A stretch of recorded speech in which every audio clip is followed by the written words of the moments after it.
Joining us is Dana and Brendan, and they are from the TerrainPark. We're here to talk about Dropline. Welcome to the both of you. Thank you. Thanks for being here. Yeah, good to be here. Tell us about all your hard work. We got a lot of snow. That must have changed everything for you, huh? Yeah, we had some issues with Dropline in terms of the amount of snow we needed to make the jumps that we wanted to do in there.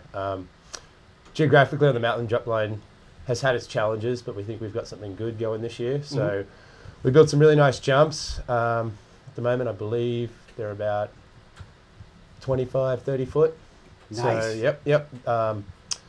Yeah, it took a few nights in the cat, pushing and shaping and whatnot, and then a few sessions with like the CVA coaches, of them sort of testing them, giving us some feedback, and then some feedback from the general public as well, and then I think we got them pretty good now. So you use them as kind of testers for the product, huh? Yeah, we work a lot with them. Yeah. You know, they being, you know, the freestyle guys in the valley and whatnot, they're, you know, the guys you want to go to when you need some information about, you know, everything's hitting, everything's riding. Yeah. And then get some information from the general public too, people that aren't quite at that same level is good as well. Yeah. That way you just get a broad spectrum, and then you can kind of dial it in, you know, to a good happy medium for everybody.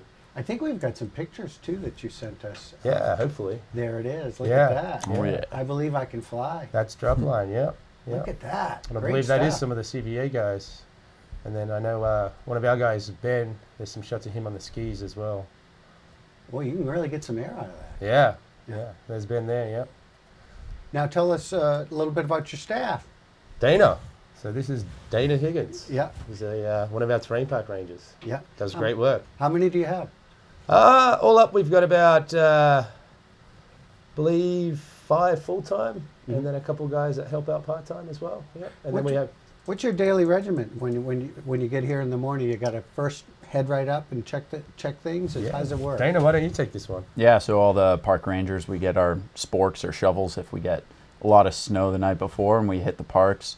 We hand groom every feature, every jump. We mark all the jumps, make sure it's safe to the general public, make sure it's riding well. If we installed a new feature the night before, then we take special attention to make sure that one's all ironed out. And yeah, just going down through each park, making sure everything's good to go. How about safety? There must be some safety tips that you would encourage people as they head to the park. Absolutely. The first recommendation I'd have, if you haven't done it, is to do the Peeps Pass on the Sugarloaf website. So for people that don't know, that's the Park Education and Etiquette program, and that'll guide you into, you know, a lot of safety aspects of the terrain park. The proper terrain park etiquette, which is very important for keeping yourself safe and others around you safe. That would be, you know, my biggest recommendation would be to check out the Peeps Pass. That's a great program. I know it's used throughout all the Boyne resorts. I'm not sure about elsewhere.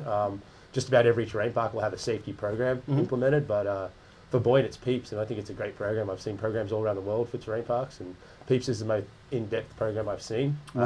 You go through the what they call the Peeps Pass, and at the end you receive a pass to show that you've done it. They give you a voucher number, and you can go to the guest services and get printed out a little pass. And yeah, it'll really help you learn about like the safety of how to approach the terrain park, where to be in the terrain park, where to not be in the terrain park, which is huge.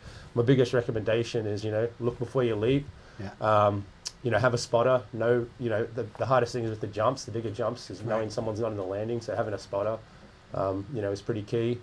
And, you know, also not stopping in a blind spot is particularly important, you know, and not zigzagging in and out of like a jump line and stuff like that. So, you know, if you're a beginner, it's best to head up to Skid Road and Skybound, you know, sort of hone your skills there and progress into stomping grounds. And then, you know, once you're comfortable there, you can head up into Dropline.